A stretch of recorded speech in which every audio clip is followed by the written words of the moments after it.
It's an everyday thing. It's an everyday thing. It's an everyday thing when you let your nuts hang. I don't know if it's the mom in me, but I cannot sit back and let people that I know and care about go hungry. Right now, we are in the middle of a government shutdown. The military is not getting paid. I'm blessed enough to be able to have a savings and have an emergency fund. But for some people, especially new people in the military, young people, not at a position where they are able to do that or where they have done that. I have a soldier right now, brand new to the military, been in barely a year, 18 years old, who didn't tell me, maybe because she's too proud, maybe she's nervous, maybe she's scared, whatever the case may be. But she told her battle buddy that she has $3 to her name. The battle buddy came and told me today. And I'm like, I know that there are programs, I know there are things, but in the moment right now, I'm thinking, what can I do to help this soldier? I am going to go to the commissary and get that soldier a gift card to buy groceries. It's Friday. I cannot sit in my house and be wondering, is my soldier going to be able to eat this weekend? Until Monday, when stuff open back up and the banks, and we can try to get her a loan, this and that. So I figure at least with a gift card, she can get some bread, some lunch meat, some cereal and milk, some cup of noodles, and be able to eat. But I just wanted to come on here and let people know that you may have people in your formation to the left and to the right of you who are scared to speak up, who don't feel comfortable saying anything, and they're suffering in silence. Boy, y'all don't like to hear the truth. Kimmel's son has a rare conditional heart defect. He had a bunch of surgeries and issues like these stupid tax cuts eat up the funding for his insurance. Thank you, Urban Resin. So I think, man, I'm telling y'all,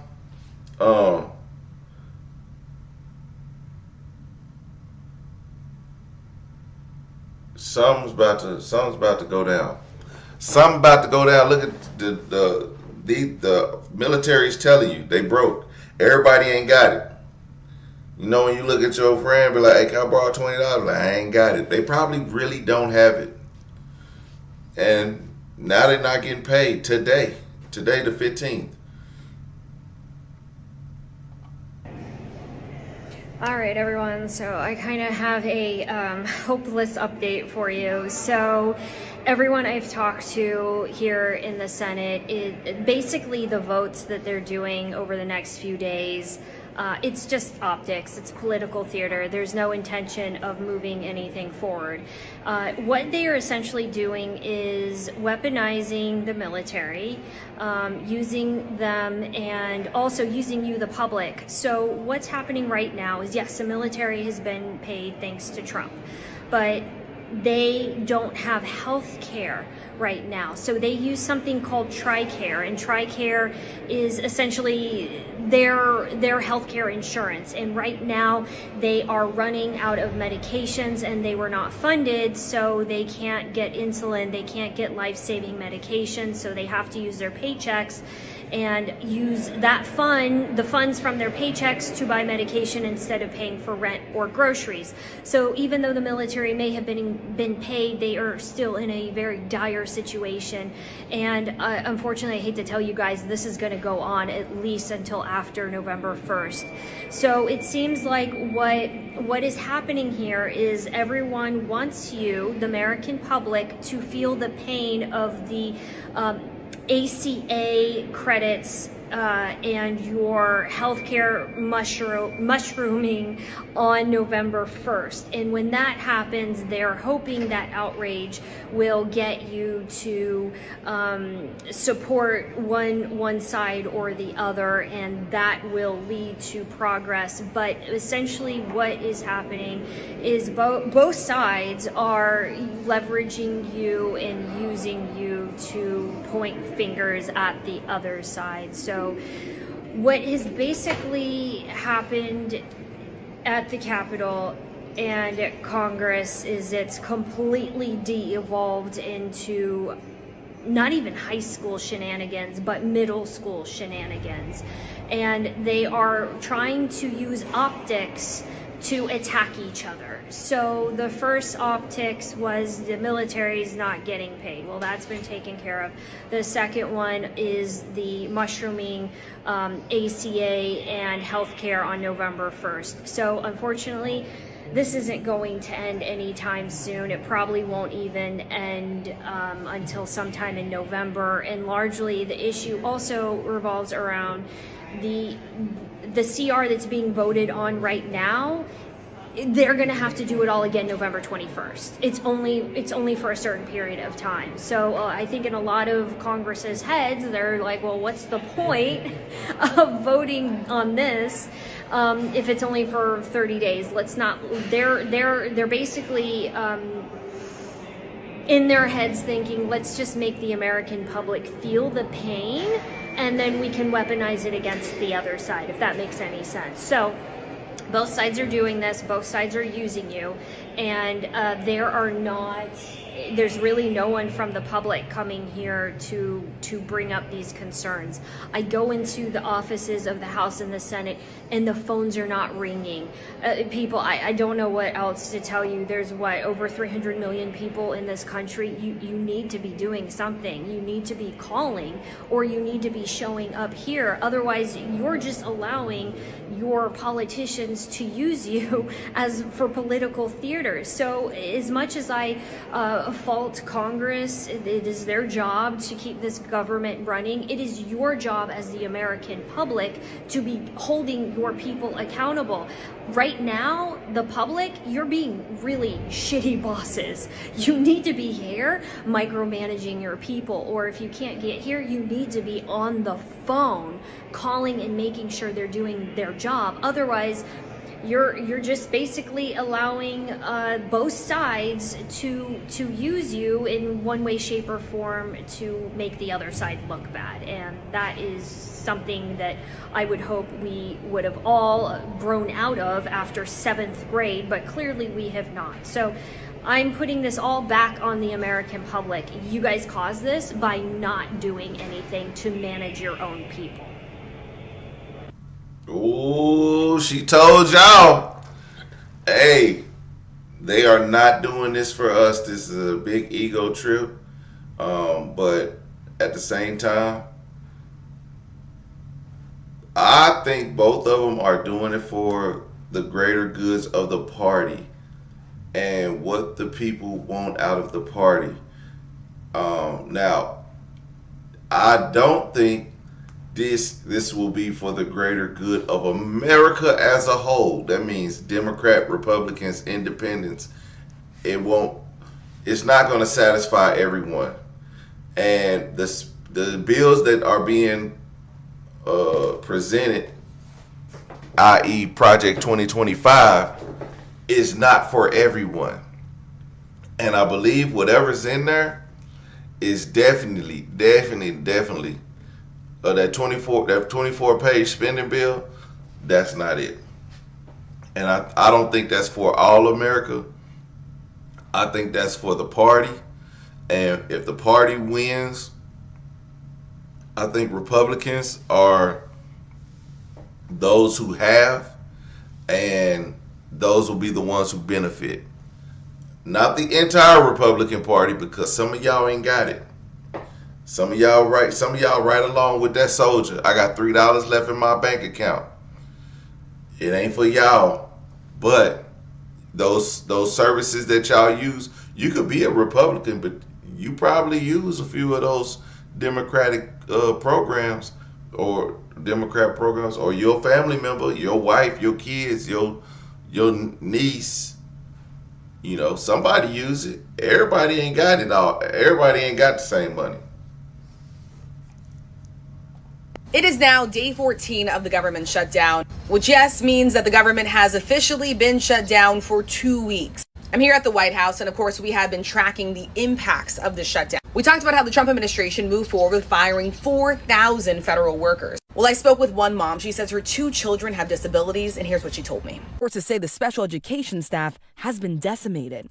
Jackie Castillo-Blaber, a mother of 2 children with disabilities, called the cuts a gut punch. Every minute counts for these kids, and they already have gaps. And The delay in services makes those gaps become impossible hurdles for them. It is now day 14 of the government shutdown, which yes means. Yeah, please. Do you feel any urgency to end the shutdown in the next week, 2 weeks, or would you be fine if this stretches into November and then toward the holidays with folks not getting paid? Well, you know, shutdown, we've had many, many shutdowns, and this is a shutdown that shouldn't have happened. A group of people brilliantly decided to make it after the election. I said, thank you very much. In other words, give it to Trump instead of Biden. So it shouldn't happen. And likewise, debt ceiling shouldn't have. But the big, great big, beautiful bill solved the debt ceiling problem for. Is there a point where you would reach out to all parties? Here's what's happening in the shutdown, though. Honestly, can I put it in plain words for you? And you're a smart guy, so you all understand, but a lot of people don't. The Democrats are getting killed on the shutdown because we're closing up programs that are Democrat programs that we were opposed to. So we're being able, and they're never going to come back in many cases. So we're being able to do things that we were unable to do before. So we're closing up programs that are Democrat programs that we wanted to close up or that we never wanted to happen, and now we're closing them up. And we're not going to let them come back. The Democrats are getting killed. And we're going to have a list of them on Friday, closing up some of the most egregious, socialist, semi-communist, probably not full communist, we're saving that for New York, but semi-communist programs, and we're closing them up. We're not closing up Republican programs because we think they work. So the Democrats are getting killed, but they're not telling the people about that. I say it, nobody, well, I haven't said it probably as bluntly as I just said it, but so we are closing up Democrat programs that we think that we disagree with, and they're never going to open again. Thank you very much. Thank you, everybody.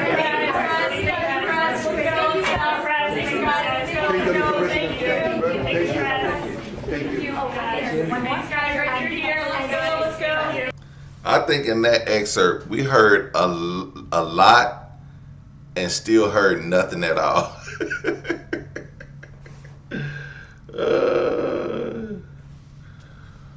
Oh shit.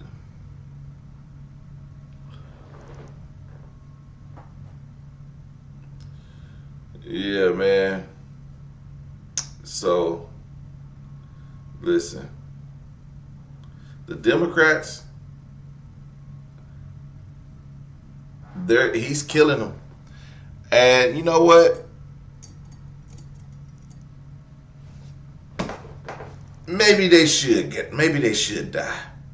The Democrats, maybe they should die. They haven't stood up for a lot of things over the past few years, and now here it is, they want to get some balls.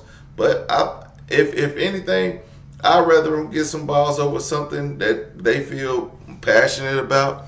Maybe they know something we don't. Because I need to see this bill. We're going to show this bill. Tomorrow we're going to have the bill that the Democrats, or the healthcare spending that the Democrats are proposing. Friday we're going to get this list of the programs that these socialist programs that Donald Trump is closing. We got a long list of stuff that we need to get, and it's going to get spicy over the next few days. It's going to get real spicy. But next time, Republicans, that y'all bring y'all's ass in here and y'all ain't got no real facts about what's going on, I think y'all should just not say nothing. Just watch the content.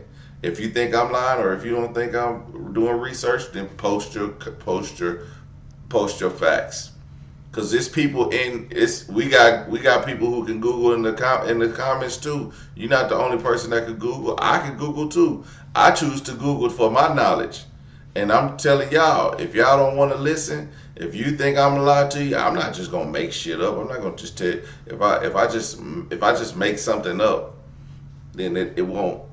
That don't serve me no purpose to just make something up. So if I don't know, I'm not gonna fucking sit here and lie about it. I'm not gonna give you those statistics I know about that I don't know about. I'm not gonna give you something I heard on C-SPAN. I'm gonna Google it. I'm going to find the facts, and I'm going to put it out there. They had the spending. The White House has the spending for, right here, has the spending for that they say that the Democrats are putting in this bill. Medicaid funding for non-citizens, $6 billion. Enhanced FMAP for emergency care to illegal immigrants, $28 billion.